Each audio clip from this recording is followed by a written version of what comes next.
পৃথিবী থাকবে পৃথিবীর মতো, আপনি আমি শুধু যাত্রাপথে যাত্রী। আমরা কেউ চিরকাল থাকবো না।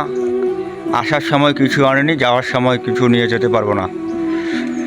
তবুও কেন এই ভয়, কেন এত কিছু হারানোর চিন্তা? ভালোবাসা হারালে কাঁদি, মানুষ হারালে ভেঙে পড়ি, সম্পদ হারালে দিশেহারা হয়ে যাই। কিন্তু কখনো কি ভেবে দেখেছো, যা কিছু আজ আমাদের চারপাশে আছে তা কেবল সময়ের কাছে ধার করা। আমরা শুধু একটু নির্দিষ্ট সময়ের অতিথি। আমাদের হাত খালি এসেছিল, খালি হাতেই ফিরব। তাহলে এত লোভ, অহংকার, প্রতিযোগিতা, কষ্ট সবই তো বৃথা।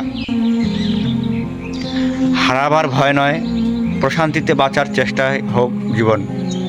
কারণ এই পৃথিবী ঠিক আগের মতোই থাকবে, শুধু আপনি আমি হারিয়ে যাব সময়ের স্রোতে।